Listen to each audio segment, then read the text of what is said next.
Hello दोस्तों, examination classes में आपका स्वागत है। आज मैं आप लोगों के लिए यूपी पुलिस कंप्यूटर ऑपरेटर का दोस्तों जो मेरा थ्योरेटिकल पार्ट चल रहा है उसमें क्लास नंबर 52 लेके उपस्थित हुआ हूँ। हाँ दोस्तों, आज का टॉपिक है दोस्तों MS DOS operating system discuss करेंगे दोस्तों। फिर इसके एमएस डॉस के कमांड भी डिस्कस करेंगे।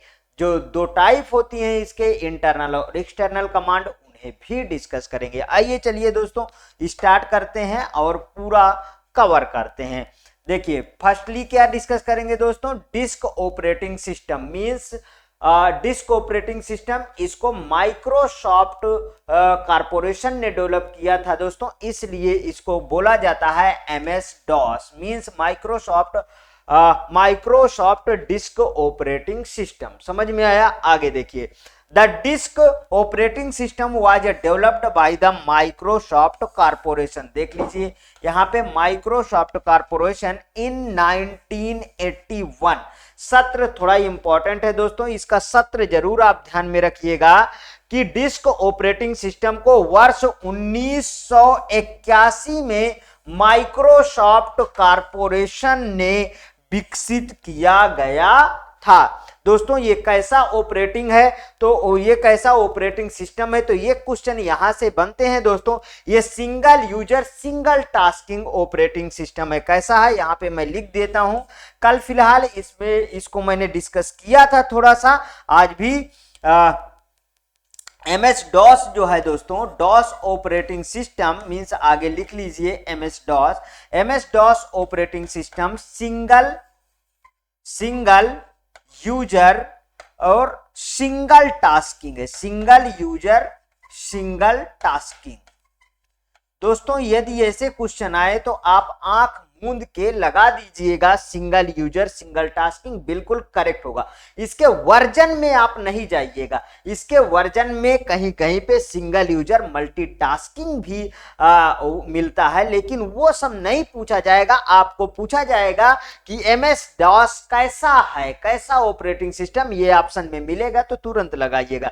अगर हम विंडोज की बात करते हैं, यहीं पे दोस्तों किसकी हम बात कर लेते हैं, यहीं पे विंडोज, इस समय लेटेस्ट विंडोज कौन सा 11 है दोस्तों।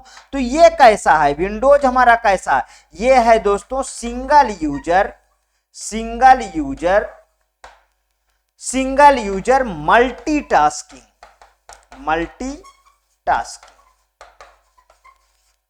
और एक क्वेश्चन दोस्तों बनता है यूनिक्स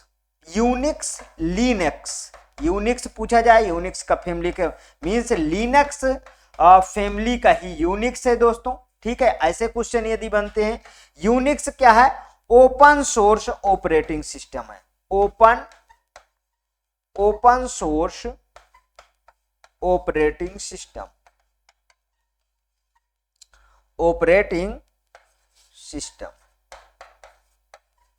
अब ये कैसा है दोस्तों, ये है दोस्तों मल्टी यूजर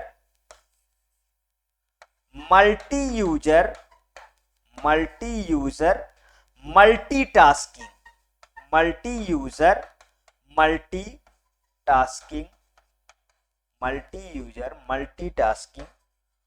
ऑपरेटिंग सिस्टम। अब यहां से समझ में आया दोस्तों। अब इसको ओपन सोर्स क्यों कहा गया दोस्तों, क्योंकि लिनक्स ऐसा जो ऑपरेटिंग सिस्टम है दोस्तों जिसका कोड इंटरनेट पे फ्री अवेलेबल है। हाँ, इसको मेन ना चेंज करते हुए आप इस कोड को चेंज करके आप नया ऑपरेटिंग सिस्टम डेवलप कर सकते हैं। ये इसीलिए दोस्तों इसको कहा गया है ओपन सोर्स ऑपरेटिंग सिस्टम। देखिए इसमें मल्टी यूजर क्यों कहा गया है दोस्तों, क्योंकि मल्टी यूजर थोड़ा सा समझ लेते हैं। क्योंकि दोस्तों अगर आप एक मॉड्यूल पे मींस कि आप किसी सॉफ्टवेयर को आप तैयार कर रहे हैं, तो उसको समझिएगा, आप किसी मॉड्यूल पे काम कर रहे हैं तो उस मॉड्यूल को आप दूसरे मींस जो आपका ऑपरेटिंग सिस्टम है दोस्तों उसको दूसरे और जो डेवलपर हैं उनके पास भी आप शेयर कर सकते हैं और हर एक पीसी पे आप उस पे काम कर सकते हैं एक ही ऑपरेटिंग सिस्टम को शेयर करके। या तो आप सिंगल मॉड्यूल पे ही सब लोग मिलके काम करते रहेंगे, या तो आप मॉड्यूल बदल भी लेंगे तब भी आप मिलके काम करने लगेंगे। ऐसी फैसिलिटी लाइनक्स ऑपरेटिंग सिस्टम में मिलती है, इसलिए इसे मल्टी यूजर कहा गया। अब मल्टीटास्किंग का मतलब आप जानते हैं, इसके प्रीवियस वीडियो में दोस्तों चले जाइए, मेरे प्लेलिस्ट में चले जाइए, वहां से और भी वीडियो मेरे वॉच करिए, जिससे आपको हर एक कंटेंट लगातार 1 बाय 1 स्टेप में मिलेंगे। हाँ, अब मल्टीटास्किंग, जैसे आप वीडियो चला रखे हैं, बैकग्राउंड में दोस्तों आप म्यूजिक चला रखे हैं, और आप किसी एमएस ऑफिस पे काम कर रहे हैं या पेंट पे काम कर रहे हैं, ऐसे टास्क, मतलब एक ही कंप्यूटर पे कई सारे आप टास्क परफॉर्म कर रहे हैं, उसे कहते हैं मल्टीटास्किंग। समझ में आ गया दोनों? ये सबको मैं अच्छे से वीडियो में कवर किया हूं। अब यहां पे आ जाइए, अब डिस्क ऑपरेटिंग सिस्टम में फिर से आ जाइए। DOS is a character user interface, means कि दोस्तों ये किस पे काम करता है? ये CUI पे काम करता है। CUI मींस दोस्तों कि जो कैरेक्टर यूजर इंटरफेस था, एक कमांड बेस था। समझ में आया? Means DOS is a character user interface operating system. It provides it new facility to the user along with its characteristic. DOS एक character user interface operating system. अगर आज की दोस्तों हम बात कर लें कि आज का विंडो कैसा है, आज का विंडो कैसा है, तो देखिए दो ही होते हैं दोस्तों। ये तो CUI आपको पता चल गया, कैरेक्टर यूजर इंटरफेस, और फिर दूसरा होता है GUI means graphical user interface. Graphical user interface कैसे समझेंगे दोस्तों? आप जैसे अपना मोबाइल है, मोबाइल पे आप क्लिक करते हैं और अंदर, मतलब मान लीजिए किसी ऐप्स पे क्लिक किया और उस ऐप्स के अंदर आप पहुंच गए, उसे कहते हैं ग्राफिकल यूजर इंटरफेस। आज आपके जो विंडोज है, विंडोज 11 है, विंडोज 11 किस पे काम कर रहे हैं? सबसे लेटेस्ट विंडोज 11 है, ग्राफिकल यूजर इंटरफेस पे काम कर रही है। आगे देखिए, यह अपनी विशेषताओं के साथ उपयोगकर्ताओं को नई सुविधाएं उपलब्ध करवाता है। MS-DOS established and the interrelationship between the user and hardware as well as software, means कि MS-DOS यूजर और हार्डवेयर एवं सॉफ्टवेयर के मध्य परस्पर संबंध स्थापित करता है। इन MS-DOS the instruction are given through the keyboard. Instruction किसके थ्रू दिया जाता था दोस्तों? कीबोर्ड के थ्रू दिया जाता था। मीन्स DOS इज अ 16-बिट ऑपरेटिंग सिस्टम। हाँ, इसको फिर से समझेंगे दोस्तों। MS-DOS तो आप जान गए 16-बिट ऑपरेटिंग सिस्टम है। आप विंडोज 7 में सोचे होंगे दोस्तों कि विंडोज 7 32, यहां पे देखिए विंडोज 7 32 बिट्स पे आता था, 32 बिट्स और 64 बिट दोनों पे विंडोज 7 आता था पहले। अब इसको समझिए, it can store and process 16 bit of data at a time, means कि एक समय में 16 बिट का डाटा स्टोर और प्रोसेस कर सकता था। कौन कर सकता था दोस्तों? MS-DOS। समझ में आया? It is a single user single tasking, जो मैंने डिस्कस कर चुका वो यहां पे है। देखिए, single user single tasking operating system है। या आप देखिए, विंडोज 7 में 32 और 64 बिट दोनों अवेलेबल था। मींस कि Windows 7 can store and process 32 bit of data at a time.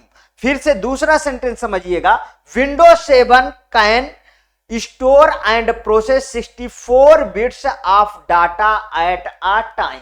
Means कि विंडोज 7 32 बिट डाटा को स्टोर एंड प्रोसेस कर सकता है एक समय में। वहीं पे दूसरा उसका वर्जन आया था Windows 7 64 bit data store and process कर सकता था एट मतलब एक ही समय में, एट अ टाइम।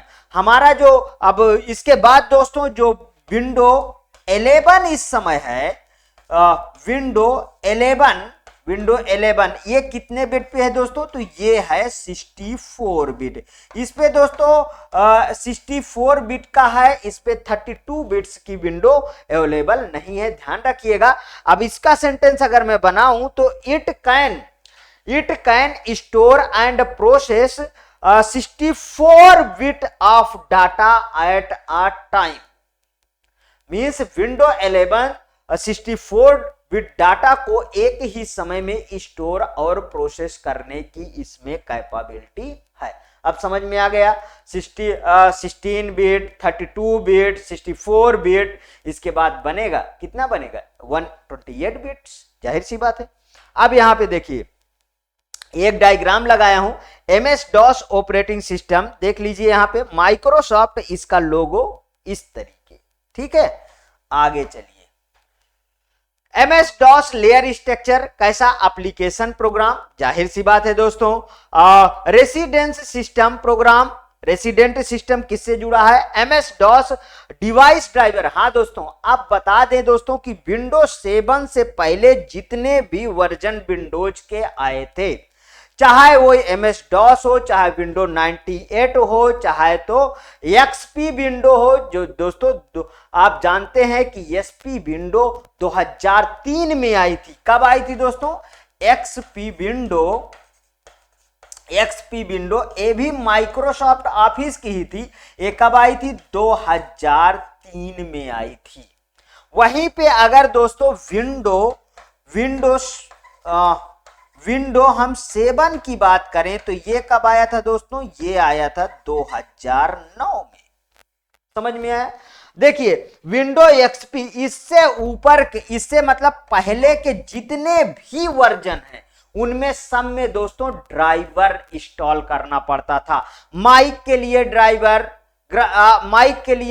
माउस के लिए ड्राइवर, कीबोर्ड के लिए ड्राइवर, लैन वायर के लिए ड्राइवर, टेलनेट ऐसे आता है ना, सब कुछ आप जानते हैं, ठीक है। उनके सब के लिए ड्राइवर इंस्टॉल करना पड़ता था। लेकिन विंडोज 7 एक ऐसी विंडो आई थी, उसके बाद जितने भी वर्जन है दोस्तों, इसमें ड्राइवर इंस्टॉल करने की अब जरूरत अलग से नहीं है।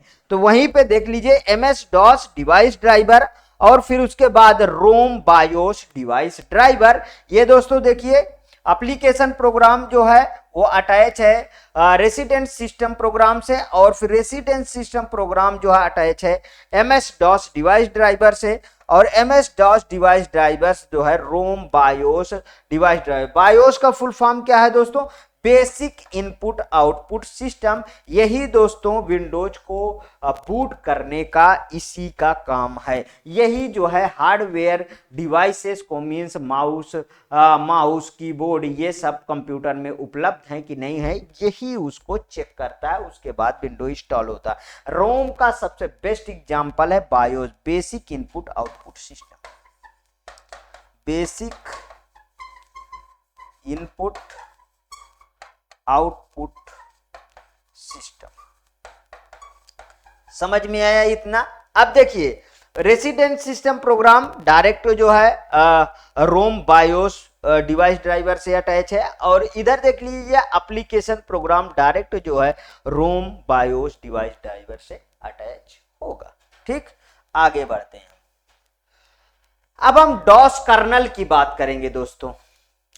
Colonel is a program, kernel एक प्रोग्राम होता है which is the central part of any OS, जो किसी भी ओएस का सेंट्रल पार्ट होता है उसे कर्नल कहते हैं।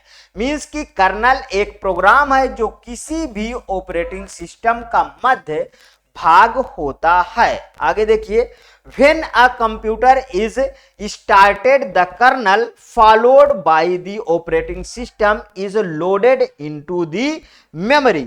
कंप्यूटर को चालू करने मीन्स स्टार्ट करने की स्थिति में सबसे पहले कर्नल तथा उसके बाद ऑपरेटिंग सिस्टम मेमोरी में लोड होता है।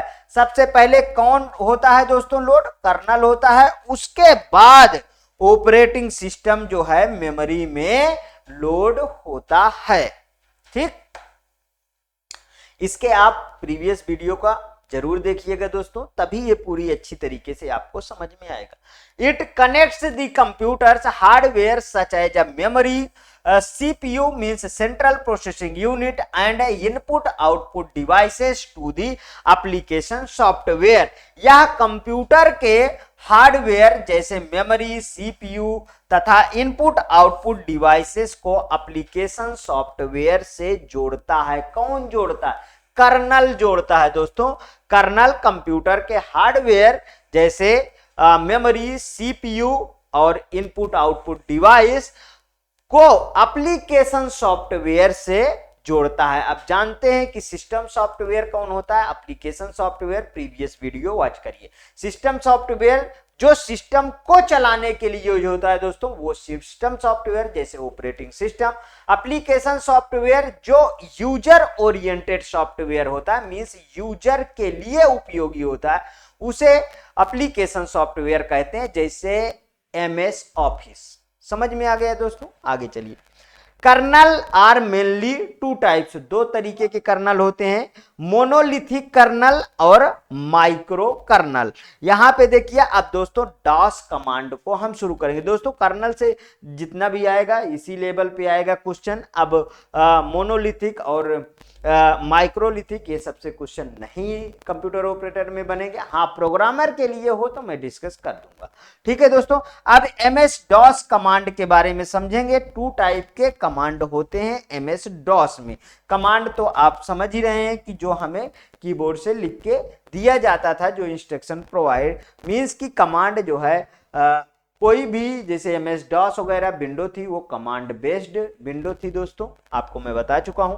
टाइप्स ऑफ डॉस कमांड, यहां पे देखिए इंटरनल कमांड और एक्सटर्नल कमांड। अब इंटरनल कमांड क्या होता है यहां पे समझिए। इंटरनल कमांड पहले डिस्कस करेंगे। इंटरनल कमांड्स कंप्यूटर की बूटिंग के दौरान मेमोरी में लोड होता है। ठीक, अब बूटिंग क्या है दोस्तों, थोड़ी सी बात डिस्कस करेंगे बूटिंग के बारे में। कंप्यूटर के हार्ड डिस्क से रैम में ऑपरेटिंग सिस्टम लोड होने की क्रिया को बूटिंग कहते हैं। समझ में आया कि फिर से बताऊं? चलिए एक बार और। कंप्यूटर के हार्ड डिस्क से रैम में विंडोज को लोड होने की क्रिया बूटिंग कहलाएगी। जैसे दोस्तों ये हार्ड डिस्क है, ये कंप्यूटर की हार्ड डिस्क है, मींस स्टोरेज मेमोरी, और यहां पे रैम है। रैम क्या है दोस्तों? Processing memory. तो यहां पे ऑपरेटिंग सिस्टम लोड होने की क्रिया बूटिंग कहलाएगी। ठीक है, इंटरनल कमांड कंप्यूटर की बूटिंग के दौरान मेमोरी में लोड होते हैं। आगे देखिए, इन कमांड्स को डिलीट और चेंज नहीं किया जा सकता, जबकि दोस्तों एक्सटर्नल कमांड को डिलीट और चेंज किया जा सकता है। यहीं पे मैं अंतर बता दे रहा हूं। इंटरनल कमांड में date, time, dir, ver, del, copy, type और कॉर्पकॉन जैसे कमांड शामिल होते हैं। अभी इन कमांडों को भी आगे दोस्तों डिस्कस कर रहा हूं वन बाय वन। अब एक्सटर्नल कमांड देखिए। एक्सटर्नल कमांड कंप्यूटर की बूटिंग के बाद मेमोरी में लोड होते हैं। अंतर समझ में आया?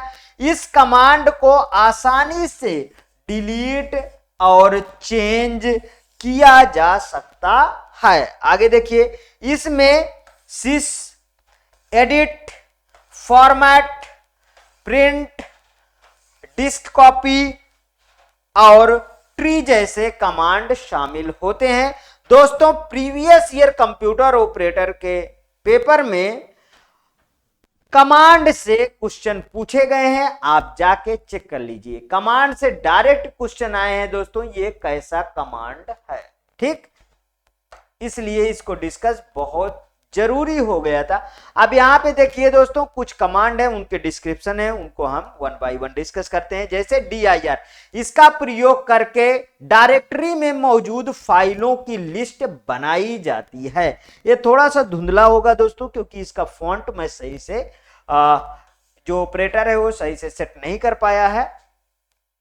dir मीन्स इसका प्रयोग इसके डायरेक्टरी में मौजूद फाइलों की लिस्ट बनाई जाती है। अब CD या CHDIR इसको समझिए, इसके द्वारा डायरेक्टरी को नेविगेट किया जाता है, इसके द्वारा डायरेक्टरी को नेविगेट किया जाता है। फिर RD या RMDIR इसका इस्तेमाल करके डायरेक्टरी को रिमूव किया जाता है।